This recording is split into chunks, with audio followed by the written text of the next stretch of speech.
हर जुर्म का पर्दाफाश। हमारा नाम राम सदन प्रधान है। हम वर्तमान के रजडिया ग्राम सभा के प्रधान है इस समय। ब्लॉक कौन सा पड़ता है? ब्लॉक रतनपुरा, जिला मऊ। ये बताइए, आपके गांव में कुछ लोग कह रहे हैं कि आपने कोई विकास कार्य 5 वर्षों में नहीं किया है। देखिए सर, वो लोग इसमें प्रधानी की चुनाव की तैयारी कर रहे हैं वो लोग, और वो लोग जनता को भड़काने के लिए तमाम जो तरह तरह का वो लोग बोल रहे हैं हमारे खिलाफ, जबकि ऐसी बात नहीं है। अब जनता से पूछ ही लिए हैं, रूबरू हुए हैं। हाँ।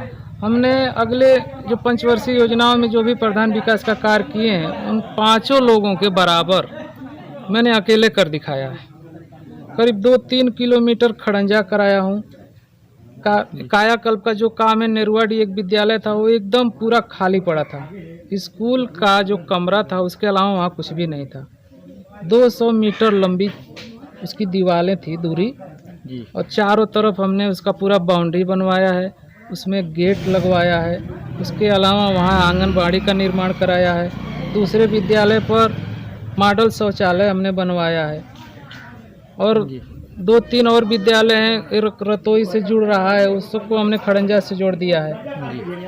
और एक हमारे नेरुआडी से और नाथ बाबा तक 1 किलोमीटर की दूरी है, उसको भी हमने बनवा दिया है।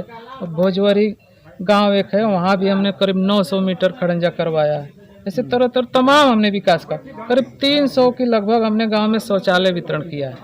300? हाँ, चाहे वो पक्ष के लोग हों चाहे विपक्ष के लोग हों, वोट लेने देने की बात उसमें नहीं है। एकदम निष्पक्ष 12,000 रुपये उनको सबको खाते में, कुछ लोगों को चेक मैंने हाथों हाथ दिया है। इसमें अगर जो लोग कह रहे हैं कि प्रधान जी 2,000 रुपये लिए हैं हमसे, वो एकदम गलत बात है। ऐसी कोई बात नहीं है, किसी के साथ हमने नहीं किया है इस तरह का। आपके गांव में कुछ लोग, आपके बगल के एक पूर्वा से कहने वाले लोग हैं कि आपने अवैध रूप से पट्टा का काम किया है।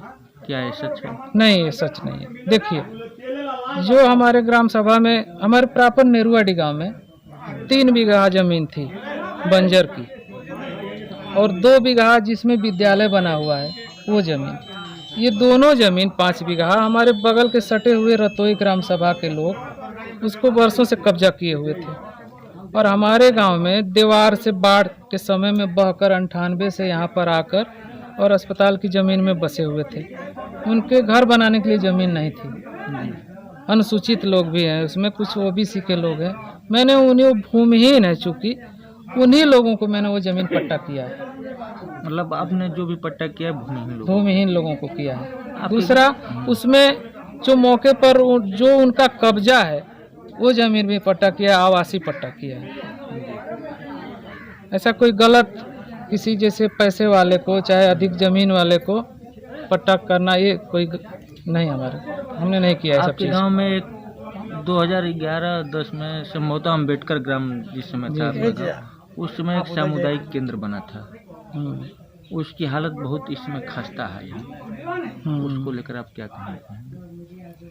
उस समय बना था, वो जो प्रधान रहे होंगे वो बनवाए थे। असल बात, उस समय से जब हम प्रधान हुए तो उस समय राजवीर के खाते में उतना पैसा आया नहीं कि उसका मरम्मत हम फिर से करा चुके हैं, करा लिए होते अगर आया होता तो। संभवतः जैसे जैसे सरकार की योजना आती रही, अब हम लोगों के समय सब ऑनलाइन सिस्टम हो गया है। जिस चीज़ काम की आईडी हम लोगों को मिल रही है, जितना धन प्राप्त हो रहा है, उसी के तहत वो में काम करा रहे हैं। कार्य योजना में वो सामुदायिक केंद्र है कि नहीं? आपके कार्य योजना में है? नहीं, वो नहीं है हमारे कार्य। आपके गांव में एक सरकारी पशु चिकित्सालय है, एक प्राथमिक स्वास्थ्य केंद्र है। इन दोनों की हालत बद से बदतर है। आप गांव के प्रथम व्यक्ति हैं।